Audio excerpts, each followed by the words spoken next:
Question number 12, Sue Moroney. You can be honest. Thank you, Mr Speaker. My question is to the Minister for Workplace Relations and Safety. Order, order. Can I just invite the member to ask a question? Thank you. My question is to the Minister for Workplace Relations and Safety. How many deaths and serious harm injuries have occurred in agriculture since the Health and Safety Reform Bill was passed in Parliament in 2015? The Honourable Michael Woodhouse. Mr Speaker, I'm advised that there have been 203 serious harm notifications to WorkSafe New Zealand and 8 fatalities reported in agriculture since the legislation was passed on 27 August 2015. Supplementary. Supplementary question, Sue Moroney. To the Minister, given those statistics and the fact that agriculture accounted for over half of workplace deaths in 2015, why has he issued health and safety regulations where agriculture is missing from the list of high-risk sectors or industries? The Honourable Michael Woodhouse. While it is a relatively short period of time, the fatality rate since the 27th of August has fallen by more than a third when compared with the corresponding period in the previous year. The fact that a worker representation system is not compulsory when asked in agriculture is not a reflection of the fact that there are not significant risks in agriculture, but it's also by a country mile our largest industry and will always, I think, have a reasonably significant proportion of the injuries that occur at work. God, that's a lot of rubbish. Supplementary question, Sue Moroney. They once used to be ambitious for New Zealand, but there you Order. go. Just ask the question. Is he aware that the death rate among agricultural workers was more than 19 times that of non-agricultural workers in 2015? And if that's not high risk, what is? The Honourable Michael Woodhouse. Mr Speaker, that may very well be the case. I'm also aware that the road toll in the UK was significantly higher than New Zealand, but when measured on a proportionate basis, their road safety record is twice as good as ours.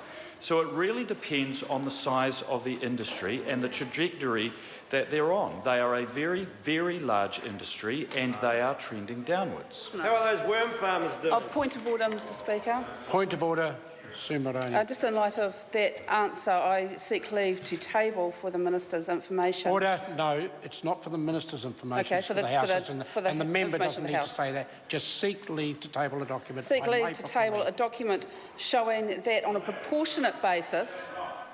Order. Order. I think we're getting nowhere here. What's the source of the document and the date? The source of the document is from the Parliamentary Library. Order. Mr. Order. Order. Order. Can we can move this? Order. I'll count that as 1-all. Now, would the members simply describe the document, the date of it? May put the leave, and we'll see what happens. Sure. So the source of the document is the Parliamentary Library, Mr Brownlee. The date is the 10th of March, and it shows that proportionately. I'll decide that. And it shows that proportionately, that non-agricultural workers, that agricultural workers. Order. We've heard enough. More than 19. Order. Member back on a seat. I'll put the leave. Leave is sought to table that particular information, which may be of use to members. Is there any objection?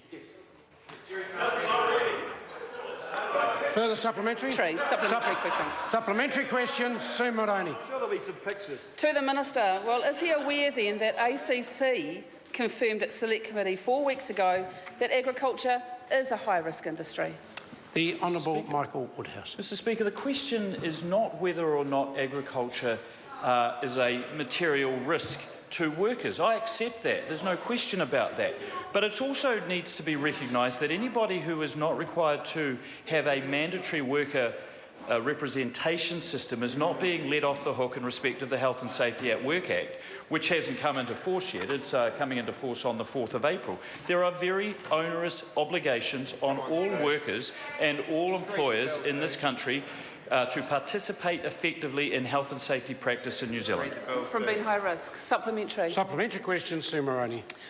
Well, given WorkSafe's stated position that it is reluctant to prosecute for deaths and serious injury on farms because the chair doesn't, quote, think that's a productive way to bring change in that sector, end quote, is it now the situation that under his leadership, farms are outside the full protection of health and safety laws? The Honourable Michael Woodhouse. Mr. Speaker, to the last part of the question, that is nonsense. What Professor Costa said to the Select Committee, and which I support, is that WorkSafe New Zealand is required, and I expect them to be a partner in business, not a punisher of it. And the first part of partnership is to engage and to educate. There are more than, in 2015, there were more than 10,000 serious harm notifications across all industries in New Zealand, but only 105 prosecutions. Overwhelmingly, the task is for them to work with business, not against them, to ensure that workers go home safely in the evening. And that concludes questions for oral answer.